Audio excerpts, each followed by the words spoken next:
Hello and welcome everyone to the Cross Cultural Couples podcast. My name is Erica Al Halali, أنا يا حمادة الهلالي. and today we're going to be talking about something that I think is something I personally try to avoid. I tend to be a very positive person, but when it comes to spirituality, like, yes, you can focus on the light. Everyone should always focus on the light. But there are times when you need to work on your shadow. And this is something that's been very much a challenge for me because I tend to be a very optimistic person. I tend to not necessarily look at all the shadow aspects. And so this episode we're going to talk a little bit about that and how it can impact your relationship, and why it is really important not only to spiritual growth but for you to have a healthy dynamic in your relationship. So, I wanted to talk first a little bit about the shadow and what it is and what it isn't. One of the things that comes up when you think about shadow is like you think it's all the dark sides of yourself, like maybe the negative aspects of yourself. And guess that's true. I think what happens a lot is, we're born, and this is, I guess, a personal belief of mine more than like a fact of statement or anything. But when we're born, I think we're born with light. Like our whole being is there. It's just waiting to be loved. And I think about this with Sammy when he was born. He was just such a shining beacon of light. And I felt like, oh, what a privilege. Like this little beacon of light came to me as my son, Sammy. And I don't know if you felt that when Sammy was born. Did you feel like just automatically he was born with this lightness to him? Yeah, of course. Like I think every child is born with lightness. I think for me, every child when they're born, they're just ready to give love and receive love. I think. Yeah, and I think it's such a pure innocence that it's really the only time in your life that you have that. And I do think that what happens to people, and this just happens, I think, in everybody's childhood, is things come up in your childhood where you're neglected in some way. Sometimes people are abused. Sometimes there's not the nurturing that you and your soul needed. And then I think that's where we start to repress parts of ourselves, and that's where the shadow gets in. It's when you in your lightest form needed this nurturing, didn't get it, and so then that's when it turns into shadow. And just like at its core level, that's what I think it is. Okay. So, I wanted to talk about what does this mean in a relationship context. So, and not even just in a relationship context, in a cultural context. So in the Western world, I think we tend to think of these things in more psychological terms. So we think about child psychology and like the different levels of development you need at different times. But then I think at different religions and cultures at different times have different aspects of this shadow that come up.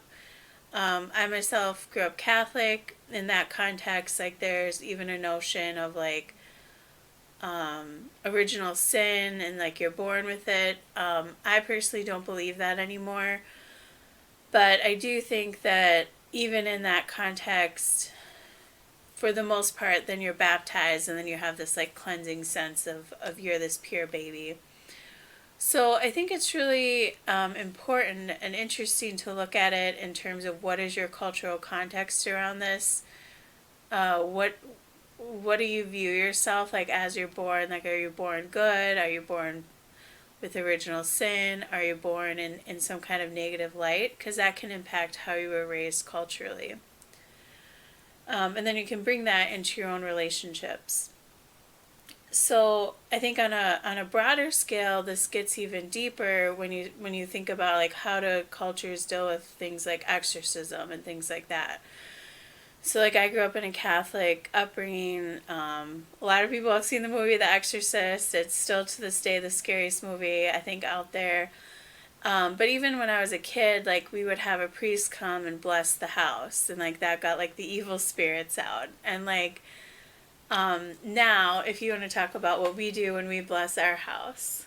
Oh yeah, so now we just sometimes we'll probably like burn sage or um, sometimes if I'm going like somewhere, like let's say I'm going to like an old creepy hotel, I just go in and say, just even not speaking to nobody, I just say, hey, I'm here for peace. I'm seeking just peace. I'm not here for harm or anything. I'm just here to spend some time and leave. And it's actually there's a Moroccan saying that people when they go to a house they say "slim," which is like they asking for peace. So the first time you go to a house, you just say, "I'm here for peace. I'm not here for harm or anything. Just peace, just so you know, let everybody know that hey, whoever is here, or whatever spirit is there, is just I'm just looking for peace." I love that. I think that's so, that's sweet. And I think it's really a nice way to look at it. Because I think a lot of people in the Western context get maybe a little bit turned off by that. I do feel like more people are open to spirituality. I see a lot more people like burning sage and things like that.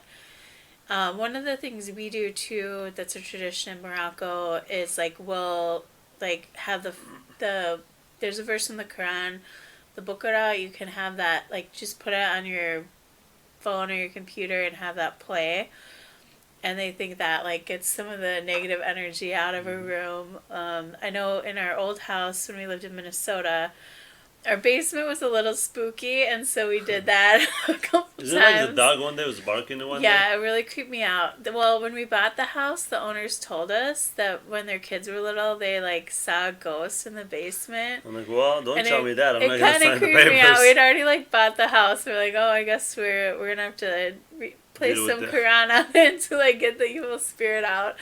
But she said it was a nice ghost. It wasn't a bad one. But one day the dog got really creeped out downstairs. Our dog Kiwi, and like all the hair on the back of his like all of his back was like standing up, and I was like, oh my god, it really creeped me out. So so we did Yeah. do that. So I mean, even on those levels, I think most cultures have some kind of way to like bless a house or cleanse a house in some way. Um, and so I think there is this acknowledgement culturally that there are some like darker energies or shadow energies that are out there. Yeah. Even if you look at it from just like a purely scientific point of view, like child psychology, or even just psychology in general, we'll talk about different things where we repress different things or different memories get repressed in our lives. Yeah. That's also a form of a shadow. So I think no matter what context you're in, there are like darker things that happen in your life that impact you in different ways. And if you want to go to like the extreme level of it, like with exorcism, that's something there's a lot of actual different cultures around the world that have different forms of exorcism.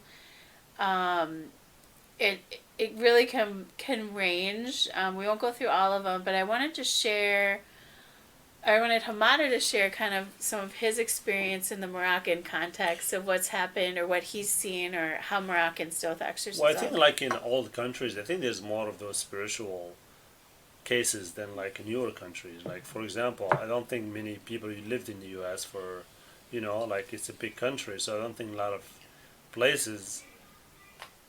I think a lot of places have been empty for a while, so I don't think there's as many spiritual experiences as like old countries like Morocco or like the Middle East or. But anyway, so like in Morocco, like if somebody like if somebody got I guess taken over by a spirit. I don't know if it's true or not, but I saw it. What I seen is just the person who I was talking to.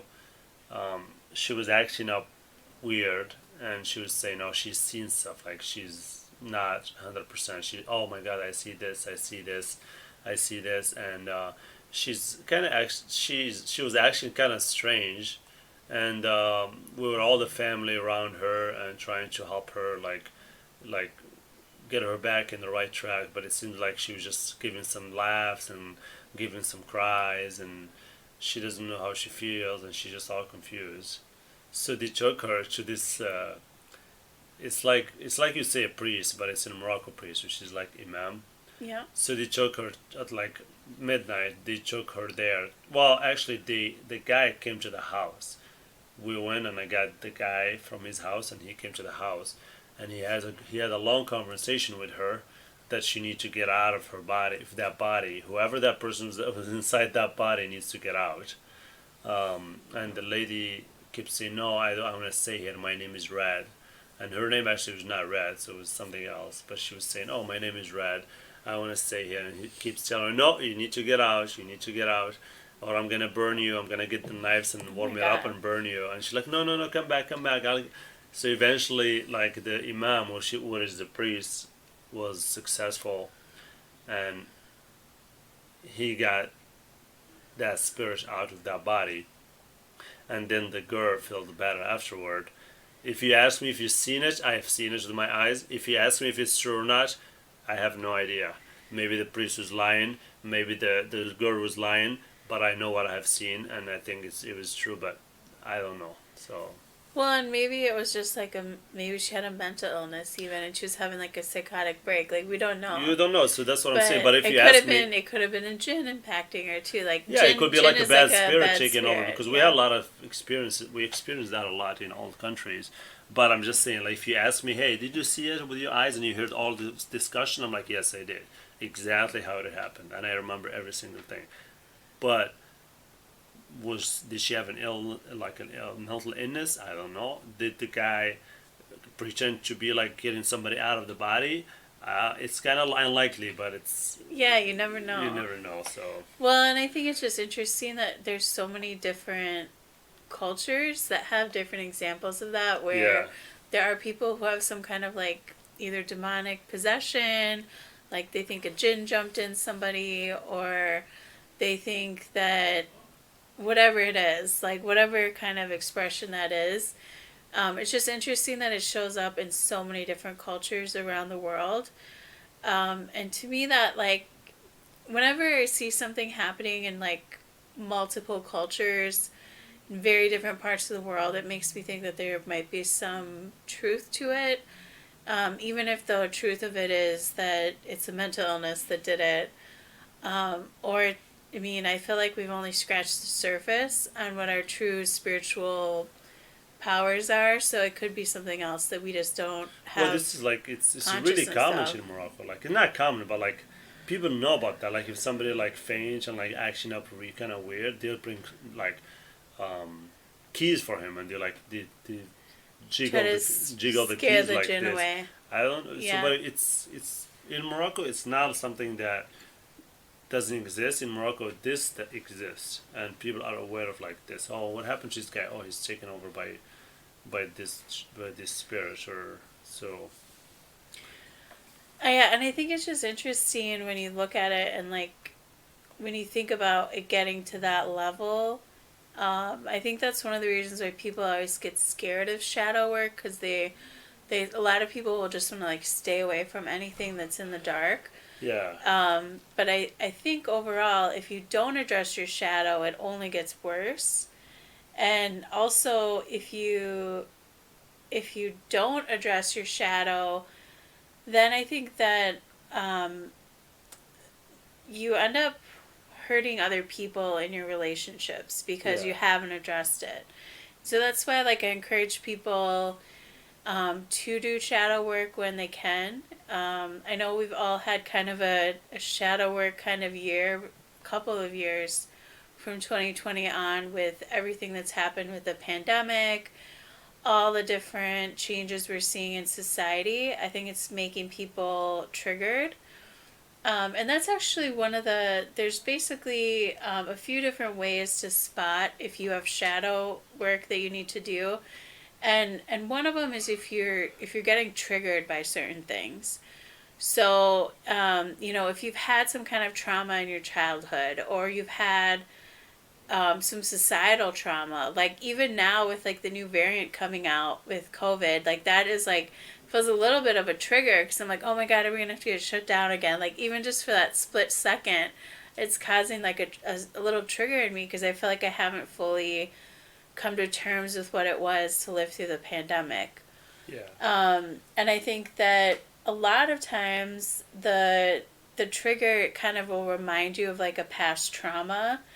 And what you want to do is really pay attention to where those triggers happen, because that can give you a really good indicator of what you still need to work on and what wounds you still need to heal.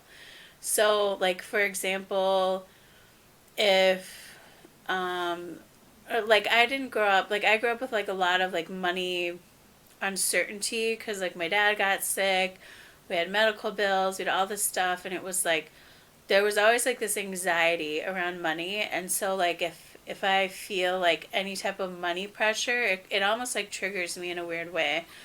And so it's something that I have to work on because I don't want to take that out on my relationships. And so that's just one example where it could show up. Something that you're reacting to from your childhood will show up and could impact a relationship in a certain way. There could also be like deeper triggers, like if you've experienced severe trauma, if you had like severe abuse or anything like that, there could be things that for anybody else would seem normal, but they may trigger you. If you were, somebody touches you on a certain part of your body, like that could trigger you in a certain way. So I think one of the things you need to work on is recognizing what your triggers are and then communicate those to your partner. And then if you have a partner that has triggers, know that they're sensitive there and like respect that. Be like, wow, this person is still trying to heal that wound. I'm going to be extra sensitive to them so that I'm not re-triggering them or causing extra pain to them that I don't mean to do. So I think the good thing about doing the shadow work is that, and especially when you communicate it with your partner, it really helps build that vulnerability with each other and also then that trust, because you know where your sore spots are, and then you protect each other and you help each other through it. And then you can also be more supportive if they are working on different healing type of modalities or work. Exactly. I also think it's important to notice, like, when your trigger is happening, like, is there a way to, like, get yourself away from whatever's triggering you? Sometimes it's possible. Sometimes you can put boundaries up.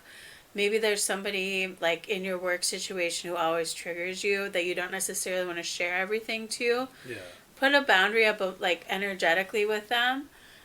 This is something that really helped me. I had a coworker who was very triggering and like I don't even know if the trigger was honestly from this lifetime or a previous lifetime, to be honest with you, because it was like on such a subconscious level.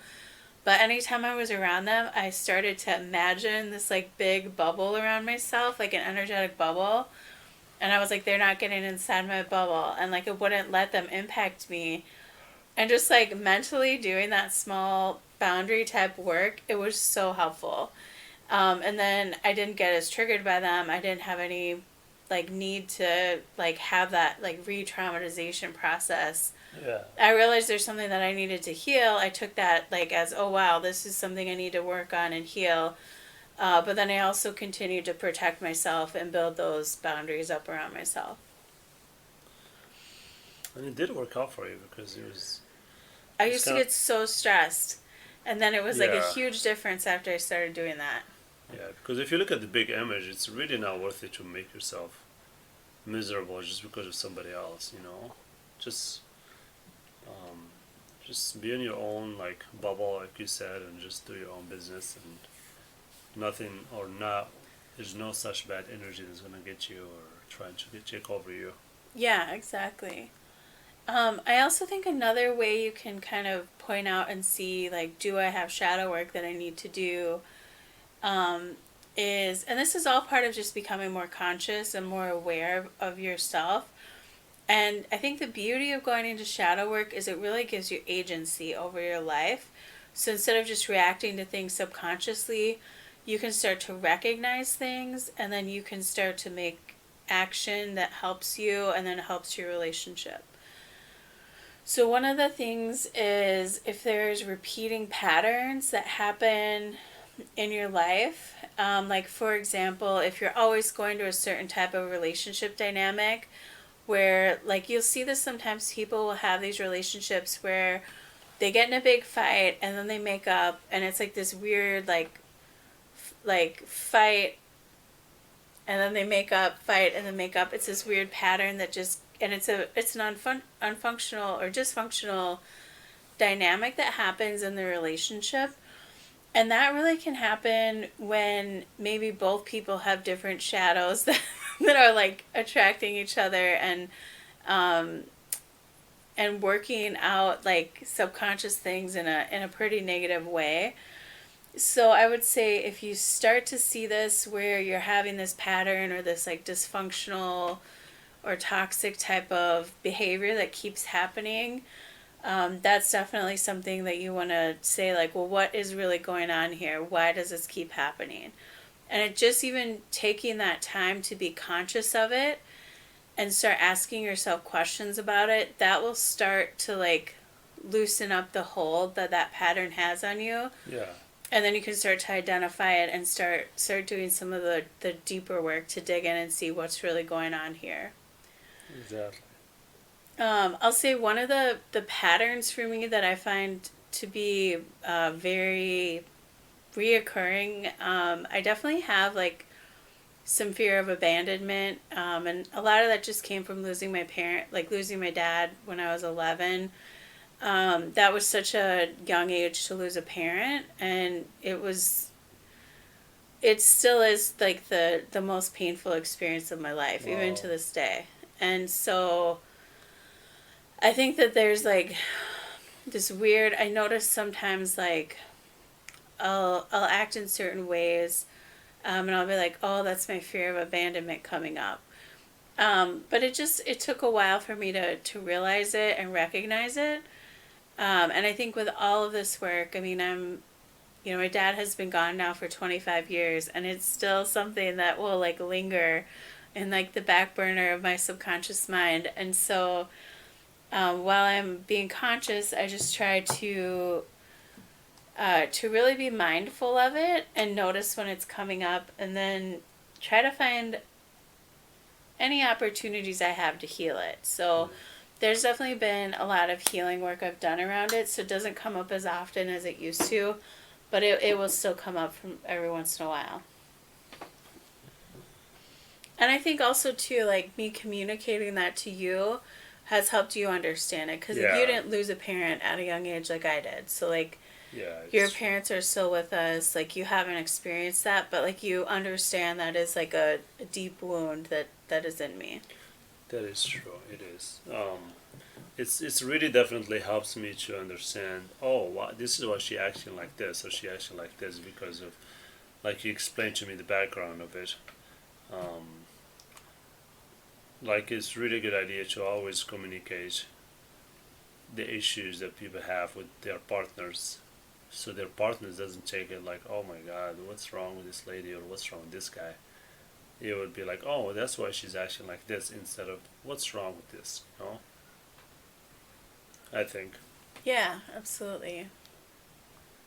Another thing that is another way to recognize a trigger that you have is if you're doing any type of projection. So many people will project issues onto other people in any type of relationship dynamic, but I think it comes up very often in a romantic relationship. So a lot of times if you dislike something about yourself, you'll go out of your way to point it out in others. And you see this a lot with people like in general who have insecurities. A lot of times the most critical people in life are the most insecure, because like they're trying to like point out everybody else's flaws so that people won't look at themselves and they won't look at their own flaws. But they forget their flaws. No, they do. They remember their flaws and they're trying to project them on other people so that people see the other person's flaws and not their own. Exactly. And I think a lot of times too for people, it's easier to like point out the negative in somebody else. I think this happens a lot even in parental dynamics. Like a lot of times, if you're a parent and you have something you don't like about yourself, and then you see it in your child, you like especially don't like it. Like you'll go out of your way to be overly critical of it in your child. And that can be really harmful to your kid because like that is still a part of themselves, and like they just have to embrace it. But I think a lot of times people will also repress different emotions. I see this more with women. Women tend to repress a lot of anger, but I think everybody in general represses a lot of guilt and shame. And shout out to all the Catholics out there. I think, especially Irish Catholics, guilt and shame were like the cornerstones of the family structure and upbringing. So I think there is a lot of repressed guilt and shame in that dynamic. And it's definitely something that I, even leaving the Catholic Church, still deal with to this day.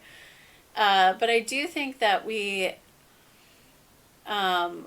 we are feeling those behaviors, or like if we were guilted for something, so like for example, let's say when I was growing up, people would shame me if I wore like a shirt that was like too low cut, or wore like clothing that was like too revealing. I mean, I literally had a Catholic education class where it was like 7th grade.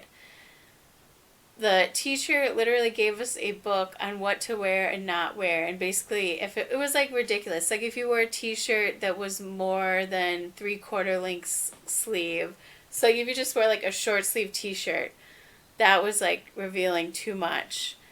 And I mean, it was like we were all laughing at it, it was over the top, but it was still a practice where they were like shaming us about what we were wearing as women, and like, oh, don't reveal your body and blah blah blah. And it's like, I noticed as I got older, I would still feel the same thing. I'd be like, oh my God, I can't believe she's wearing that. And it was like, I was almost like repeating that because somebody told me that. Now I want to Yeah. like do it again because I have this repressed shame inside myself. And that's something like, especially now in my 30s, I'm letting go of and trying to get rid of, but it still will creep up, and I try to be conscious of it and not let it impact my Yeah. feelings. Yeah, a lot of things that you have learned in school, like in your culture, it doesn't mean like it's correct. It means that you can be skeptical about it and ask questions, and why do I have to do it this way or this way? Because a lot of things that we have taught, that our parents teaches us, or our cultures, it's not necessarily it's correct, or you just you have to find out what works for you and what doesn't. And if it doesn't make sense to you, or your brain is pushing it away from you, maybe you shouldn't follow it. But if your brain is loving it and makes sense to you, maybe you should follow it.